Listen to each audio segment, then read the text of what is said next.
दोस्तों आज के एपिसोड में एक ऐसा खुलासा होगा जिसे देखकर आपके होश उड़ जाएंगे।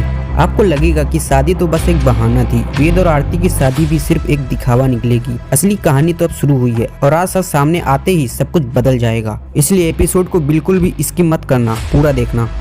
एपिसोड की शुरुआत होती है जब वेद मंडप में पहुंचता है। महक पूछती है दुल्हन कहाँ है। तभी कली दुल्हन बनकर मंडप में आती है। सारिका घबराकर युवराज से पूछती है कि ये क्या हो रहा है, क्या नाटक है ये, और कहती कि अगर आरती वेद से शादी कर लेगी तो उनका पूरा खेल खत्म हो जाएगा। युवराज मुस्कुराकर कहता है थोड़ा इंतजार करो, खेल तो अब शुरू हुआ है। मेहमान दुल्हन से कहते हैं कि अपना चेहरा दिखाओ और पूछते हैं कि उसकी माँ कहाँ है।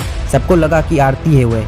भजन बीच में बोलता है कि अंजलि की यहाँ होने की कोई जरूरत नहीं है। उदय और प्रताप भजन से पूछते हैं कि ये सब क्या चल रहा है। भजन कहता है कि राघव और सब लोग जो चाहते थे वही हो रहा है, और सभी से कहता है कि दुल्हन का चेहरा देखे। निवेदिता डर जाती है और दुल्हन से घूंघट हटाने को कहती है। दुल्हन जैसे ही अपना घूंघट उठाती है वो कली होती है। वेद ये देखकर चौंक जाता है और कहता है कि वह यह शादी नहीं करेगा। तभी युवराज उसके कान में फुसफुसाता है कि शादी कर लो, तमाशा मत बनाओ। वेद चुप रह जाता है। युवराज वेद से कहता है कि अगर शादी नहीं करोगे तो आरती की अर्थी देखना, उसे मार दिया जाएगा। वेद मजबूर होकर शादी करने के लिए तैयार हो जाता है। इसी बीच अंजलि वहाँ पहुँचती और जोर से कहती है शादी नहीं हो सकती।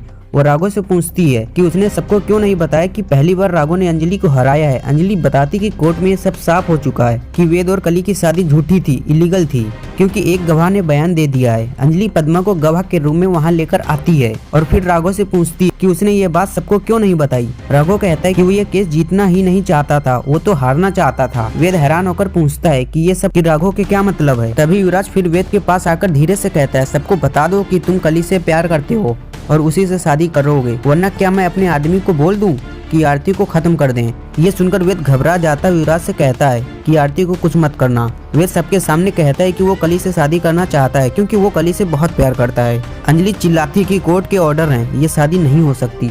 वेद कहता है कि पहले जो हुआ वो असली शादी नहीं थी, लेकिन अब वो सच में कली से शादी करना चाहता है। अंजलि कहती है कि क्या वेद पागल हो गया। वेद कहता हाँ मैं पागल हो गया हूँ, और अंजलि वेद को थप्पड़ भी मारती है और वेद पंडित जी से मंत्र शुरू करने को कहता है। इधर आरती और सान्या कमरे से बड़ी मुश्किल में बाहर आते हैं। तभी गुंडा आरती पर बंदूक तान देता है और धमकी देता है कि वो एक कदम भी आगे बढ़े ना तो गोली चला दे। आरती मदद के लिए चिल्लाती है। एपिसोड यहीं समाप्त होता है दोस्तों। आने वाली एपिसोड में आरती मदद के लिए चिल्लाती, अचानक कोई आकर गुंडे को गोली मार देता है। दूसरी तरफ वेद आरती के साथ फेरे लेते दिखता है। उधर गिन्नी दूर से अंजलि पर बंदूक ताने हुए है, लेकिन तभी अभय उसके सामने आ जाता है। गिन्नी चिल्लाती कि अभय हट जाओ, लेकिन अभय कहता नहीं, आज से मैं हमेशा अंजलि के साथ रहूंगा।